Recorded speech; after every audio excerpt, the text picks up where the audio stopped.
Dear students, hope you are all well. So today we will begin with a chapter in history. The name of the chapter is Religious Trends in Ancient India. In this lesson, we will learn about different religions that emerged and made its way in ancient India. Religions has played a big role in Indian history. From that, Hinduism is the oldest religion in India. But there are many other religions also, like Buddhism, Jainism, Christianity, Islam, Sikhism, Zoroastrianism practiced in India. Okay, let's look at each of these religions one by one. So, towards the end of the Vedic period, as you all know, our previous lesson was about the Vedic civilization. So, towards the end of the Vedic period, the minute details of yajna rites acquired undue importance. Now, here you can see in the picture a priest putting offerings into the yajna fire. Now, yajna means sacrifice, offering, worship, and ritual in the religion of Hinduism. It's done in the front of the sacred fire. Offerings are done with different mantras. Okay, so this yajna rites were given more importance during that period. And only the priestly class, that means the higher class who had the knowledge, that is the Brahmins, had knowledge of rites, rituals, and performing yajna. Others no longer had the freedom to gain that knowledge. So during the Vedic period, the society was divided on the basis of varnas. Now there were four varnas: the Brahmins, Kshatriya, Vaishyas, and Shudras. So the Brahmins, they were a higher caste. So the Brahmins refers to the intellectual part of the society. That is the priest or the learned men you will find in Brahmins. Okay. Then the second one was Kshatriya. Now they were the warriors, as you can see in the picture. They were the warriors, kings, or the one who protects the society. And the third one is Vaishyas. Now in the Vaishyas, there were businessmen and traders. And the last one was Shudras. Now in Shudras, there were workers who work for all the above three varnas. This varna system came to be determined on the basis of birth. This gave rise to caste, and the caste system led to inequality in the society. Now, as you can see in these four varnas, the first one, that is a Brahmin, they were the higher caste, and the last was the Shudra. The Shudras used to work for all the three varnas. So this led to inequality in the society. The varna system restriction became very hard in the course of time. A person's social position was decided by the varna into which he was born rather than by his achievements. Okay? That is why the Upanishad period, we see that attempts were made to give a wider scope to religious thought and not to restrict it only to yajna rites. So it was difficult for the ordinary people, that is the common people, to understand. So this gave rise to different religious groups like the Jainism, Buddhism, Christianity, etc.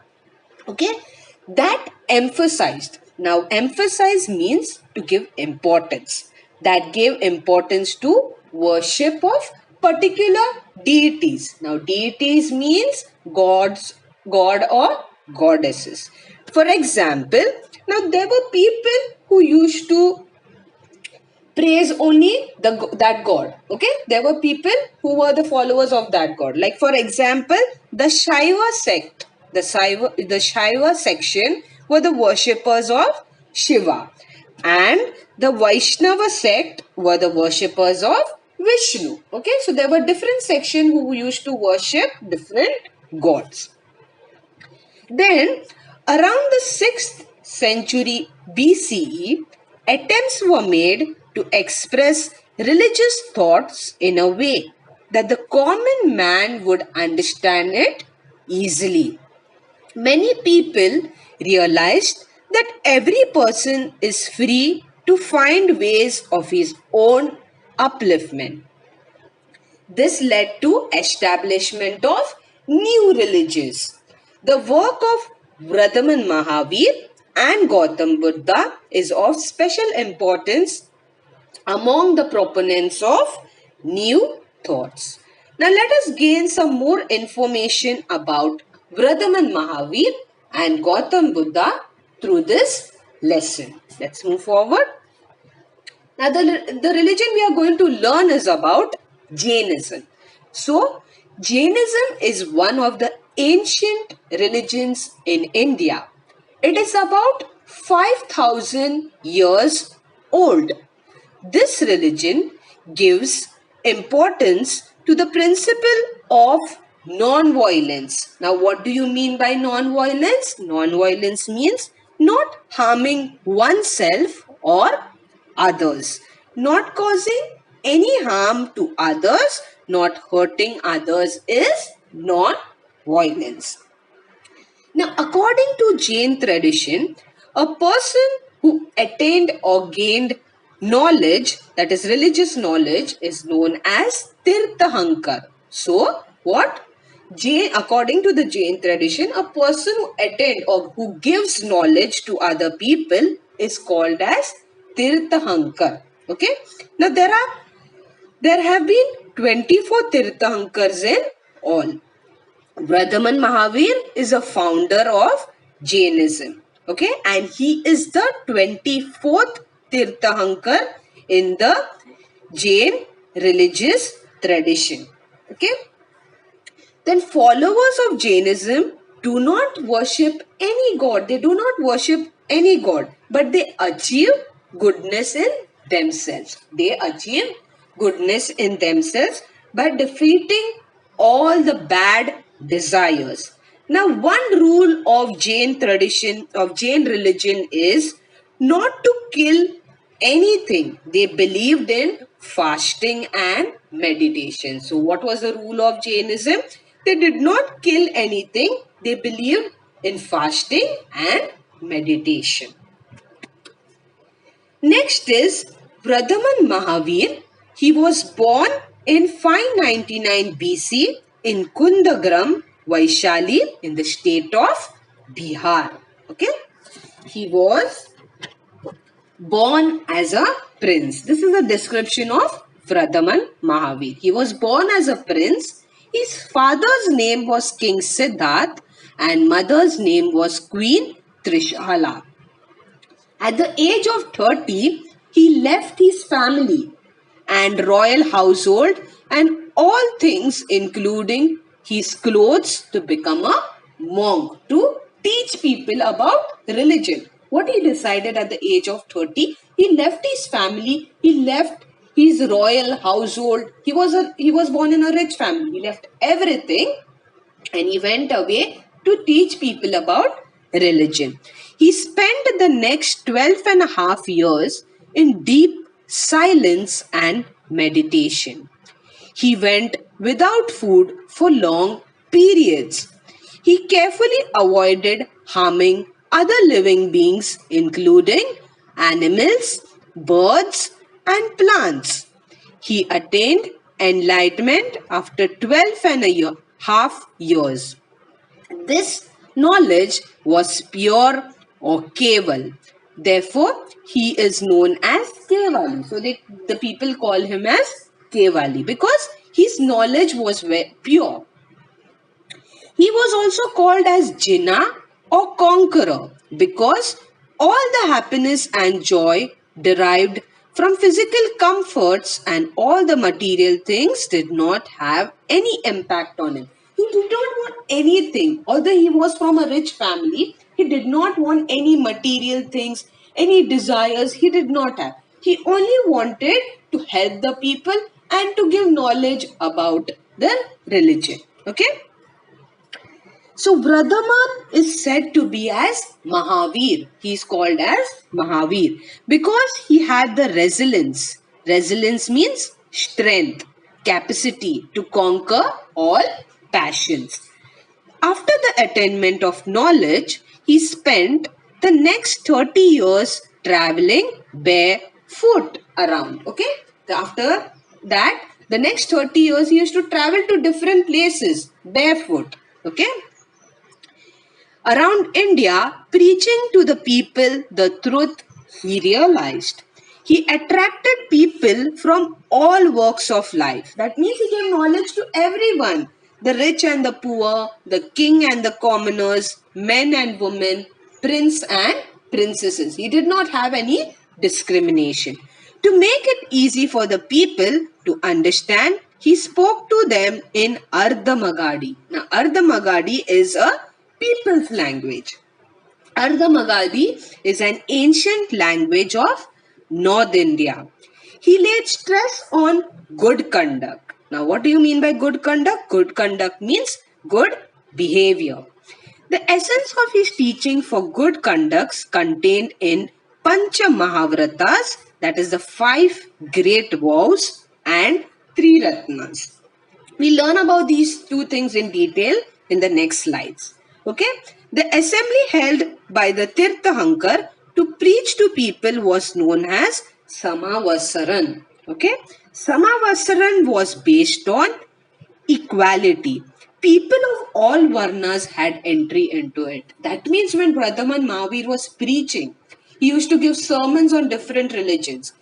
He invited everyone. All the varnas were invited. Okay? Let's move forward. Now the next is the Pancha Mahavratas or the 5 great vows. Now the followers of Jainism, the people who followed Jainism, Jain religion, had to strictly follow these 5 rules. Okay, they had to strictly follow these 5 rules. First is ahimsa, that is non-violence. No living beings should be hurt, injured, or harmed through one's behavior. Then the next one, that is the second one, is satya, that is also called as truth. Every speech and action should be true. Then the third one is ahistya, that is non-stealing. Ahistya means theft. We should not take what belongs to others without their consent. That means if we want something, we should ask that person. And the next is fourth one, aparigraha means non-attachment.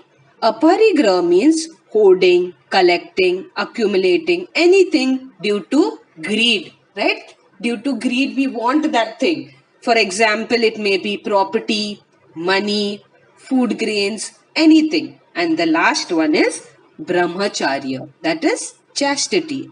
It means leaving bodily pleasures and following the vows. Okay? So the 5 rules to be followed strictly by Jainism, by the Jain religion, were ahimsa, satya, aistya, aparigraha and brahmacharya. Okay, they had to strictly follow these 5 rules. Then the next is the 3 ratnas. Okay, the 3 ratnas or the 3 jewels, they were called, are the 3 principles of Jainism. Samyak Darshan, Samyak Jnana and Samyak Charitra. Okay, these were the 3. Now, Samyak Darshan means right faith. To have faith and trust in the preaching of Tirthankar. That means whoever used to teach you about the religion, you should trust that person. Okay. Then the next is second one, Samyak Nyan. Nyan means right knowledge. To have the right and enough knowledge of the teachings of Tirthankar. That means whoever used to preach, whoever used to teach about that religion, first they should have that knowledge. And the last one is Samyak Charitra, means right conduct. To live life according to the 5 great vows. As we learned before just now in the earlier slide, that they had to live life according to the 5 great vows. That was strictly followed by Jainism of Pancha Mahavratas. To follow those rules were very strictly and to avoid doing harm to any living things and freeing oneself from any attachments. As you know, their rule was they used to not harm any living things. Let's move forward. The next is essence of Radhaman Mahavir's teachings. Okay. Why did people like his teachings? Among the teachings of Mahavir, Anyaktavada is considered to be very important in the search for truth. It means pluralism or having multiple viewpoints. Now, when you ask someone something, if you ask in a group, if there is a group project, if you ask something, if you give a topic, everyone's viewpoints will be different. If you look at this picture, there is an elephant with 6 men surrounding it. And all these 6 men are having different viewpoints regarding the animal. Everyone's thought will be different regarding to this animal. Now, according to one story, 6 men with different views are brought in front of an elephant and asked, what do they think about this creature? So, they asked the 6 men, what do you think about this animal or this creature? Each of these men had different views. Obviously, everyone will have different views. Why? Because everyone has different thinking. So the first one said, its trunk is like a snake. As you can see, it's written. Yes. Then the next one said, its tusk is like a spear. Then the third one said, its tail is like a rope. Then the next one said, its leg is like a tree. Then the other one said, its body is like a wall. And the last one said, its ear is like a fan. So these 6 men, without looking at the entire picture, came to a conclusion while looking at just some points. So basically, it means that if we only look at 1 or 2 points, we may not understand completely. So we should never come to a conclusion by listening to half information. Therefore, it's very important and necessary to pay attention to all aspects of an issue. If we only listen to half information and go and fight with someone, it is not right. We should always understand the complete scenario and situation and then come to a conclusion. If people follow this to develop a sense of tolerance and understanding towards each other, which will help us to make the society a better place to live in. So therefore, always understand this properly and then come into a conclusion. Okay. So same way, Radhaman Mahavir also taught the people that the greatness of a man does not depend upon the family he was born in. Okay. A greatness of a man does not depend on which family he was born in or which caste or varna he belongs to or which community he belongs to. It depends on his behavior, how he behaves. Okay. Similarly, in Vedic tradition, women were not given much importance. As you all know, before also, women were not given importance. They were considered inferior to men. But Vradhaman Mahavir gave equal importance to women also. The teachings of Vradhaman Mahavir, as you can see in the slides, what were the teachings of Vradhaman Mahavir? We should have mercy and compassion. We should love all living things. First one is we should love all living things. Then the next is we should have mercy and compassion towards each other, and we should live and let others live happily. So what was he teaching? Love all living things, have mercy and compassion, live and let other people also live happily. Let's move forward. Next religion is Buddhism. Now, Buddhism is a religion founded by Gautam Buddha in the northeastern India. It is about 2500 years old. Buddhism spread in India and many countries outside India. It also was in India and some outside countries. Buddhism is also the main religion of many Asian countries. Now let us learn more about Buddhism. Buddhist tradition is founded and inspired by the teachings of Siddhartha. Now, Siddhartha is the name of Gautam Buddha only. That is his birth name. Okay. Gautam, he was called Buddha, and he lived in the 4th or 5th century BC. Gautam Buddha was born in 563 BC in the village Lumbini in Nepal. So Gautam Buddha was born in Nepal. He was also born in a royal family. His father's name was King Suyodhanana and mother's name was Queen Maya Devi. His birth name was Siddhartha. This is all the description of Gautam Buddha. For many years, he lived within the palace wall away from the suffering. So he used to live in a big palace. He did not have any sufferings, okay? He was away from the sufferings or lives. Sufferings such as sickness, aged and death. He did not know what they were. Okay, he did not know what they were. One day, after growing up, marrying and having a child, Siddharth went outside the royal palace. One day he went outside his house and saw each for the first time. He saw something new. What did he see? An old man, a sick man, and a corpse. He was worried by what he saw. He saw all these things and he was worried about it. He learned that sickness, age, and death were inevitable. Faith of human being. Now, inevitable means unavoidable. Now, when you are sick, you can't avoid it, right? So we cannot avoid death or sickness.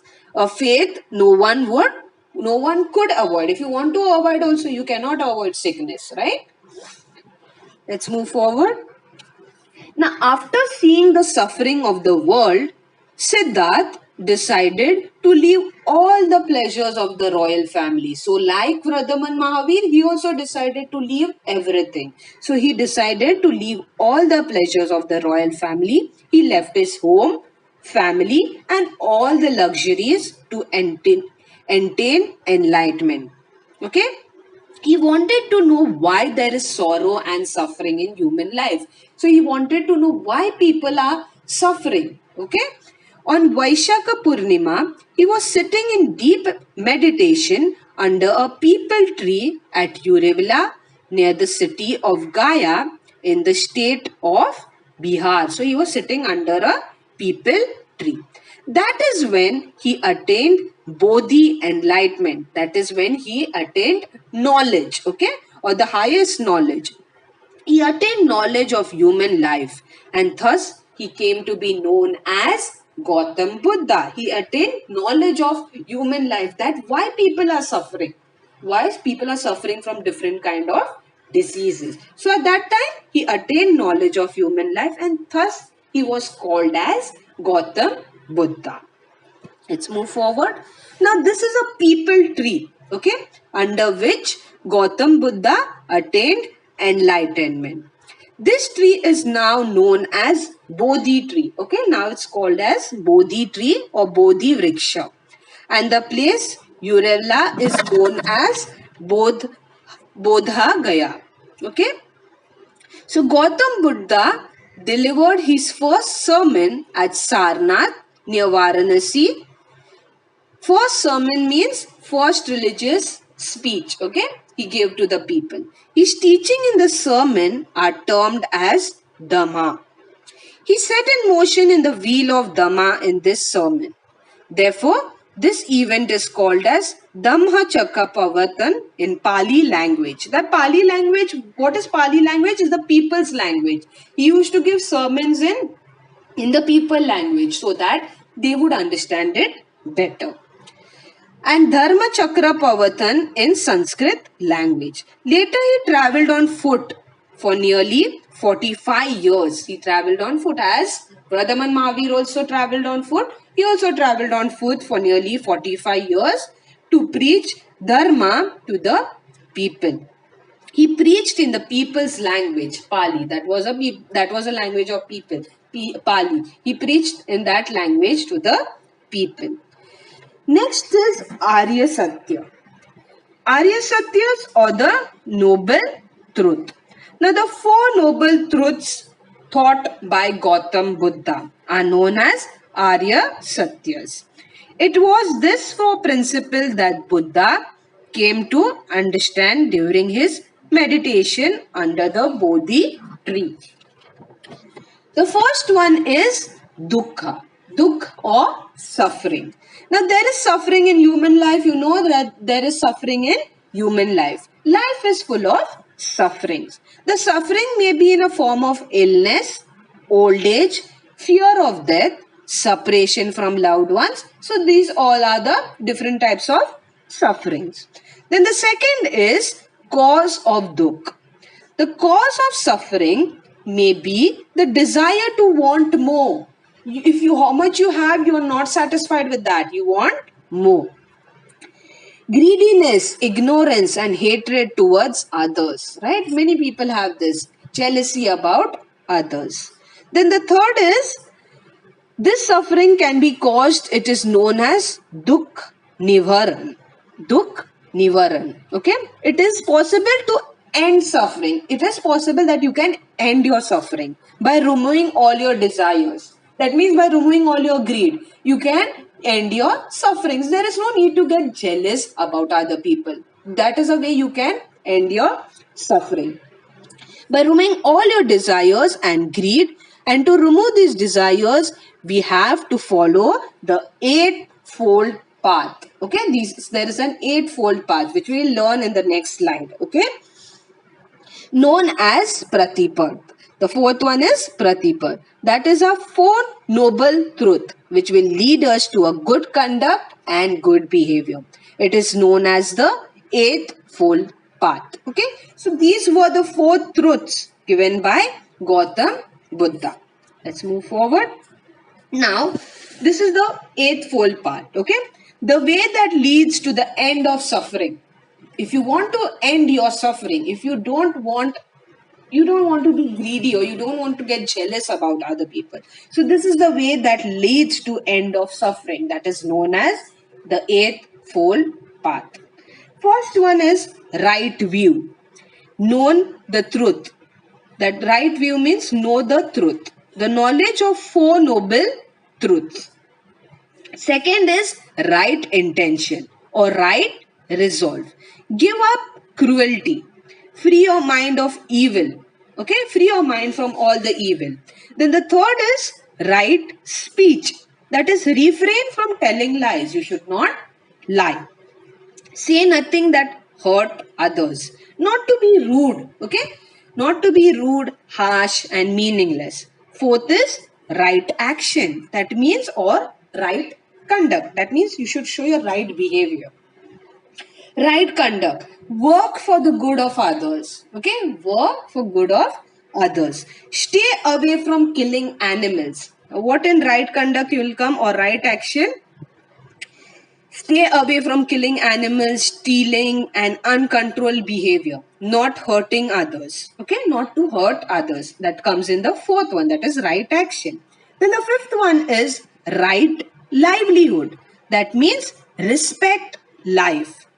Using only the proper means of livelihood. What you have, you should be satisfied with that. No cheating others.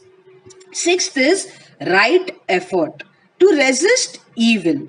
We should make effort to avoid wrong acts. We should not go into the wrong company, okay? Wrong acts. Not getting into wrong deeds or acts, always maintaining good acts.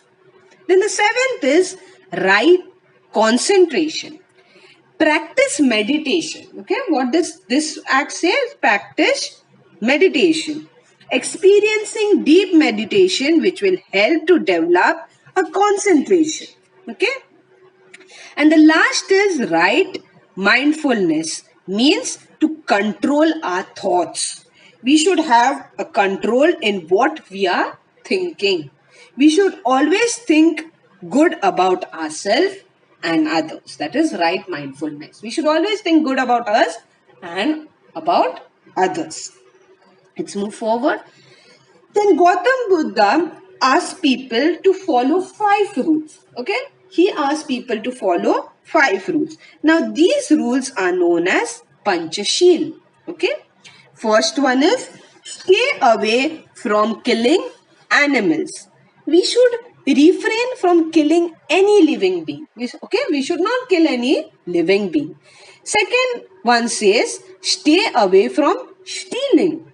That is, we should refrain ourselves from taking anything that does not belong to us. If you want that thing, ask and then take it. Okay? Without their consent.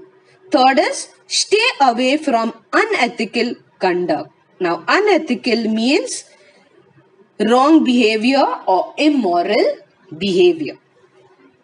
Or else you can say you're not going into the wrong company. Okay?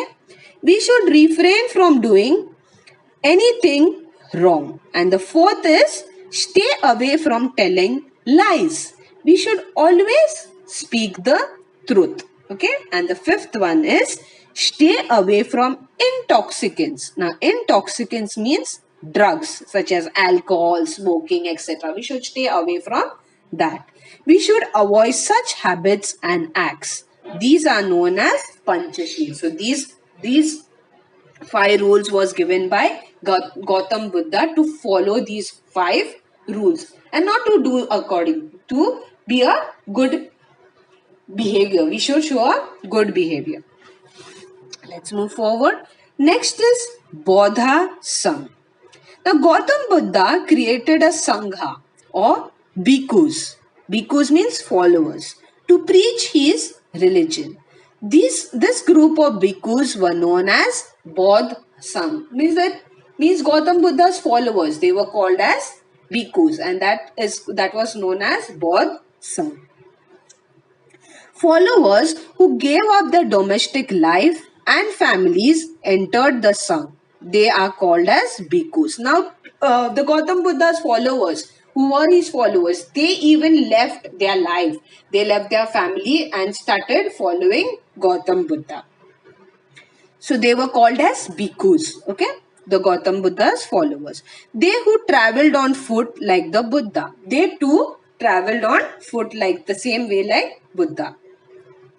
Buddha who preached dharma to the people. There was a separate sangha of women. That means there was a separate group of women. They are called as bhikkhunis. Okay? The women were called as bhikkhunis.